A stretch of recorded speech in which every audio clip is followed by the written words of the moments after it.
didn't flinch. When the question came up about who wins between Caitlin Clark and Paige Bueckers, she cut straight to the point: Clark. Her reasoning wasn't based on hype or headlines, but on first-hand experience. Boston's been in the trenches with Clark in the WNBA. Seen the consistency, the shooting range, the vision. She's witnessed the basketball IQ that rarely misses a read, and the unteachable instinct to control tempo under pressure. If you're here for the real story and not the filtered version, subscribe.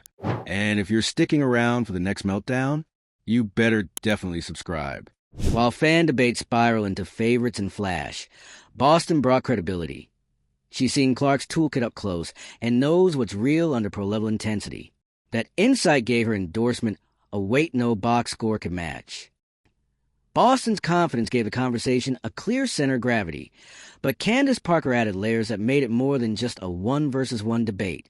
Parker explored long-term potential, player development, and system fit, bringing up names like Dominique Malona to illustrate how comparisons often miss the bigger picture.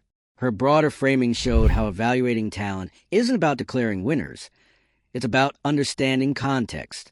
Together, they gave a masterclass in how pros think, far beyond highlight reels, and Candace Parker and Aliyah Boston weren't playing around. They sat down on their podcast and went all in on a debate that's been dividing fans, fueling Twitter threads and lighting up comment sections for months. Caitlin Clark versus Paige Bueckers. And this wasn't just another surface-level conversation about points per game or who made the highlight reel last week.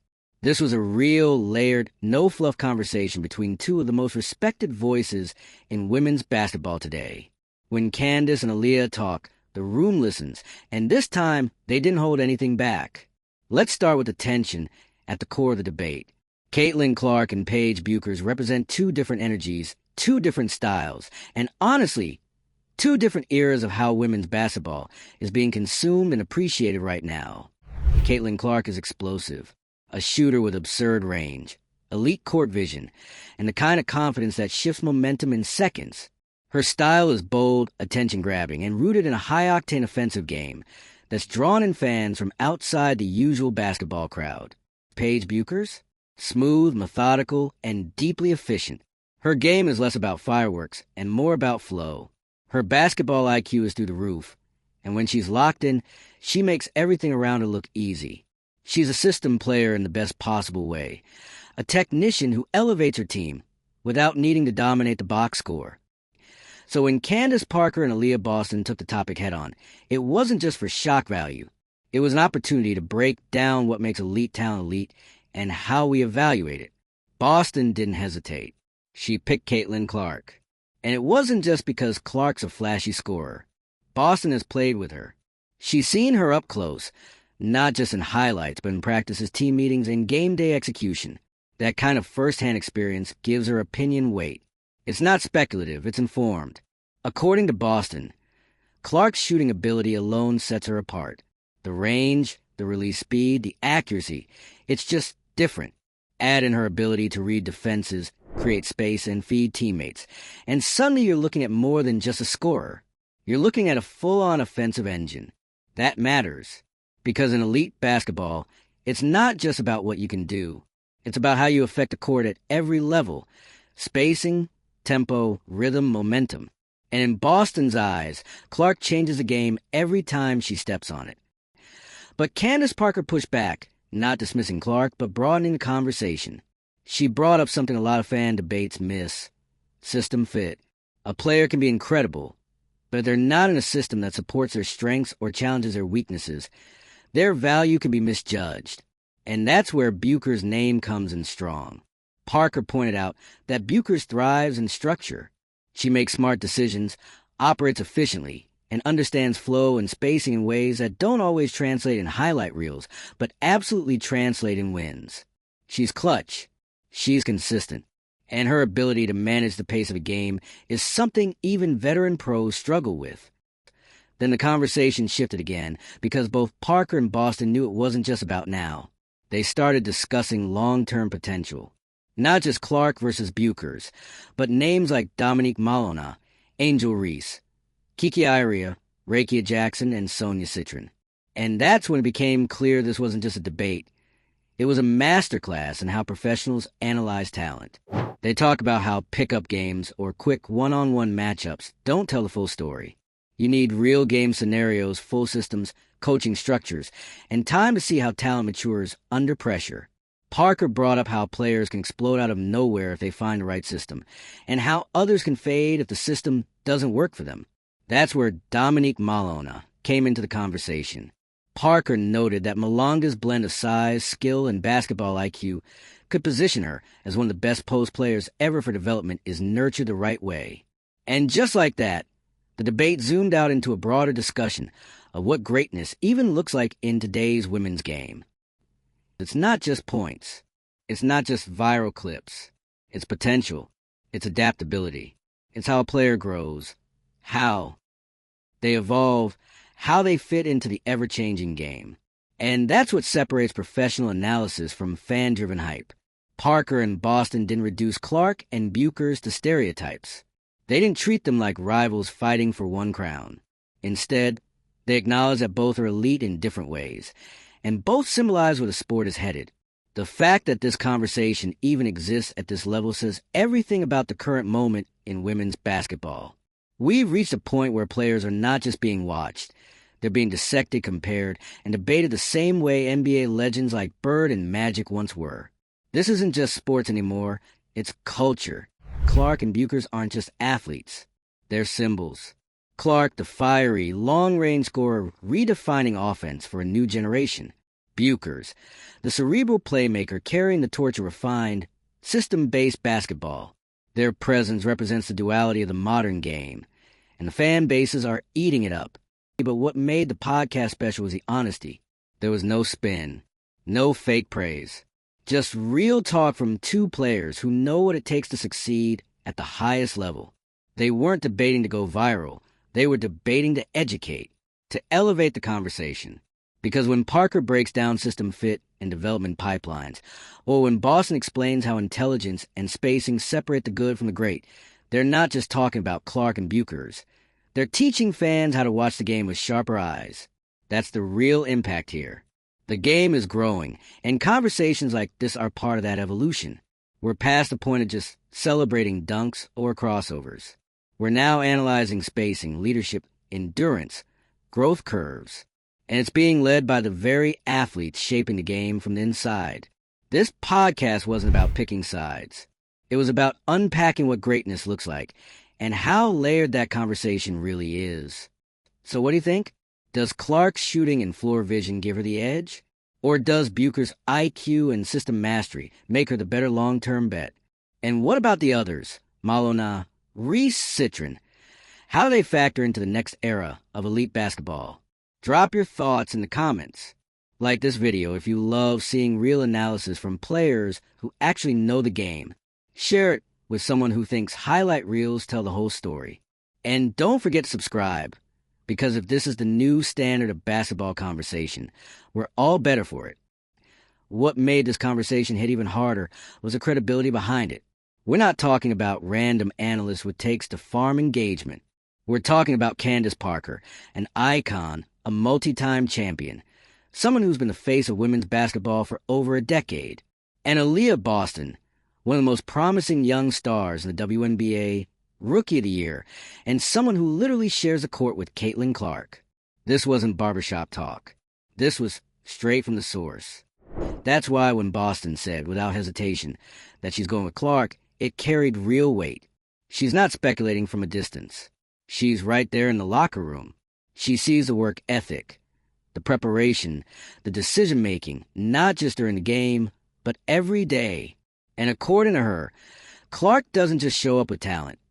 She shows up with command. Now, to be fair, Boston didn't disrespect Paige Bueckers in any way. The tone wasn't about discrediting. It was about evaluating. And that's something a lot of people miss when they get emotionally attached to a player. There's a difference between loving a game and understanding it. Boston understands it. She's living it. And from her point of view, Caitlin Clark isn't just good. She's a game Parker. She made sure the conversation didn't fall into the trap of this or that. Her response was to widen the lens and zoom out to the bigger picture. Why are we comparing these two? And how should we be comparing them? She made it clear that systems matter, roles matter, player development paths, injuries, and coaching. These are all parts of the puzzle. Some players shine in chaos. Others thrive in structure. Some peak early. Others mature into their greatness. That's why Parker started naming players like Dominique Malona, a name that casual fans might not even know yet, but who she believes could be a future generational post player if given the right development environment. That's not a name drop. That's a reminder that greatness isn't always loud or obvious at first. Sometimes it's hidden in the right system, waiting to be unlocked. She also emphasized how short pickup games or viral clips don't tell the full story. You might get beat in a sprint to 21, but does that translate to a 5-game playoff series? Does it translate to leading a team over a season, under pressure, night after night? That's what separates hype from... And let's talk about that for a second, legacy. Because whether Clark or Bueckers wins this debate, both are already carving out legacies in real time. They're not just prospects anymore. They're architects of the next era of women's basketball. And how we talk about them matters. What Parker and Boston did in this podcast wasn't pick sides. They didn't reduce the game to simple metrics. They modeled how professionals evaluate talent. They treated both players with the kind of respect that fan culture often forgets, by acknowledging why they're different and how each could dominate in the right situation. They also reminded us that it's okay to have favorites, but if you're going to have a real discussion about talent, you better bring more than just box scores and YouTube montages. You better bring context, insight, experience, and a willingness to understand that no two players are ever operating under the exact same. Bueckers has dealt with injuries. Clark has had the spotlight squarely on her. They've faced different pressures, developed under different systems, and played alongside different supporting casts. All of that factors into how we judge what they're doing now and what they could become later. That's the level Parker and Boston were speaking on.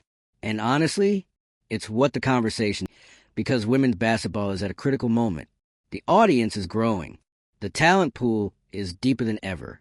And debates like Clark versus Bueckers, they're part of the ecosystem that keeps people engaged.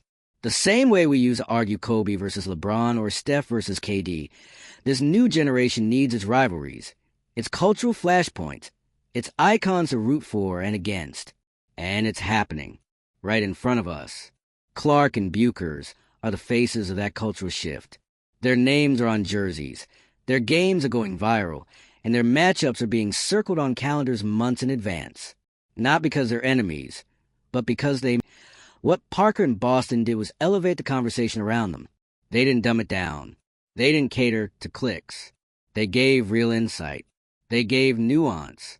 And they gave the kind of perspective that only pros can. And let's not ignore this either. This entire podcast moment was good for women's basketball. The buzz, the reactions, the debates that followed, it all helps build something bigger. Because when fans start picking sides, engaging in analysis, defending their faves, and questioning takes from legends like Candace Parker, that's not controversy. That's culture. That's growth. This is how you build the foundation for a sport that wants to go global. You create compelling storylines. You give space for real opinions, and you let the stars speak on the stars. And the best part? This kind of dialogue shows just how deep the game really is. We're not talking about a popularity contest. We're talking about real evaluations of skill, mentality, system fit, and long-term projection. Candace Parker made sure we didn't forget that today's star isn't always tomorrow's MVP. That potential isn't linear. That greatness has layers. And that the players we crown too early or dismiss too soon can both surprise us in the long run. So here's where we land. There's no one right answer in the Clark versus Bueckers debate.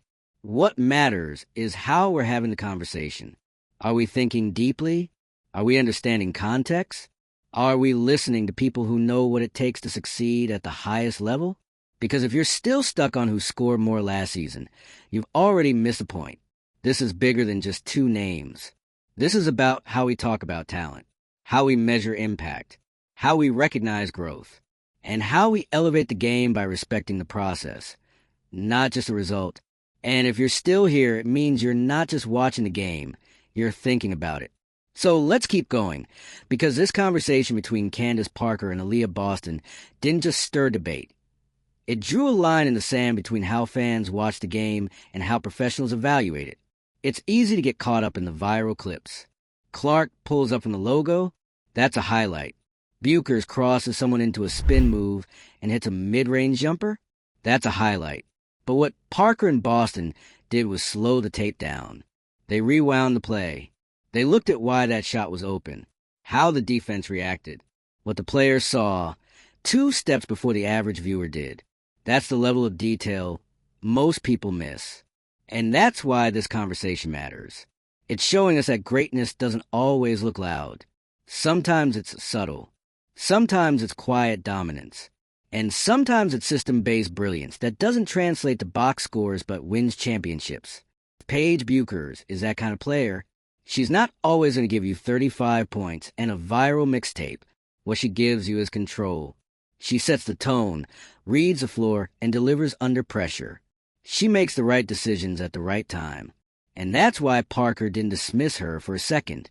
If anything, she respected her more because of that. But Caitlin Clark is on another kind of trajectory right now. Her influence goes beyond the court.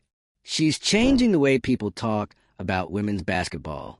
Every time she plays, she pulls in fans who wouldn't normally care. And that's not hype, it's impact. Aliyah Boston sees that every day. And her take came from that first-hand exposure, from sharing the floor, from watching how defenses stretch out just to contain Clark's range, from witnessing how her presence forces teams to adjust everything, spacing, tempo, rotations. That's not just a good shooter. That's someone who redefines how the game is played. So when Boston said Clark was her pick, it wasn't a jab at Bueckers. It was a vote of confidence based on proximity and performance. She's not a commentator guessing from the sidelines. She's in the trenches with Clark, game in and game out. That perspective, And let's not ignore the broader message here. This kind of discourse is exactly what the women's game needs. Not comparisons meant to divide, but conversations that dig deeper into what makes these athletes exceptional. The Bueckers versus Clark debate isn't toxic. It's necessary. This is how you build rivalries. This is how you get fans invested. This is how you generate tension, excitement, stakes. Every era of great basketball has its matchups, its narrative drivers. Bird versus Magic, Kobe versus Duncan, LeBron versus Steph. We're now entering that same energy on the women's side, and it's long overdue. The best part? These aren't forced narratives.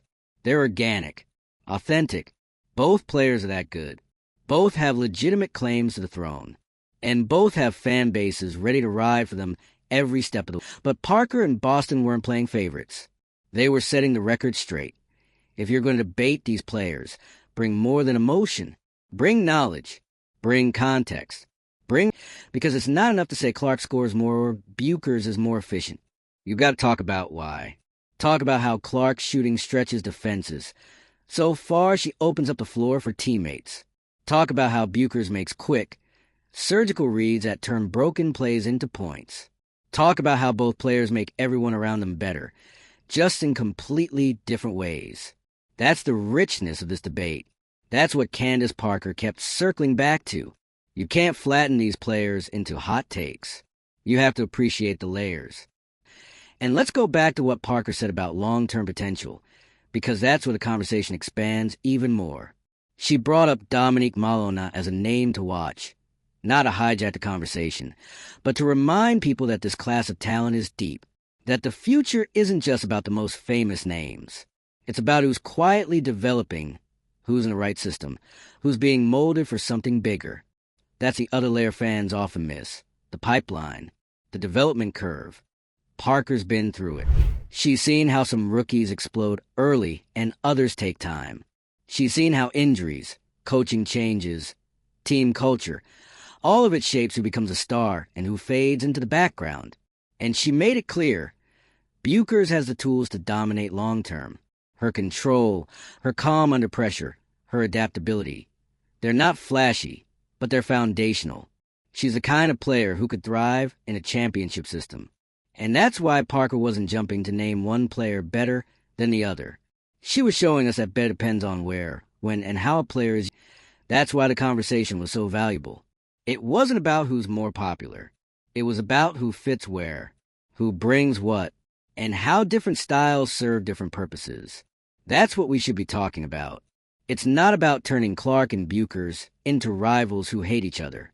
It's about acknowledging how each of them challenges a game in their own way. And it's about listening to the people who actually know, who played, coached, trained, and studied this game at the highest levels. Because if Candace Parker says the next great post player might be someone you haven't even heard of yet, you listen. And if Aliyah Boston tells you that Caitlin Clark changes games on a level you can't measure with just stats, you listen. And if both of them are telling us that greatness doesn't always look the same, that's a reminder to stop flattening every discussion into either slash or. Sometimes the answer is both. Sometimes it's context. Sometimes it's let's wait and... But in the meantime, these conversations are growing the game. They're giving fans new names to watch. They're deepening our understanding of what elite talent looks like. They're pushing us to stop treating women's basketball like a monolith and start appreciating its complexity, its nuance, its strategy. So the next time someone starts arguing about who's better, point them back to this podcast. Show them what real analysis looks like. Show them that evaluating players means going beyond the box score. Show them that Parker in Boston just gave a masterclass in how to have a real basketball conversation. And show them that this exact moment in time, is one of the most exciting turning points in the history of the sport. So now it's your turn. Are you all in on Caitlin Clark? Is Paige Bueckers still the one to watch? Or do you think the next breakout star hasn't even hit the mainstream yet? Drop your thoughts in the comments. Let's talk about it. Like this video if you're here for the rise of women's basketball. Share it with someone who needs to hear these insights. And make sure you subscribe. Because debates like this are just the beginning. The future of the game, it's already here. And we're watching it unfold one matchup at a time.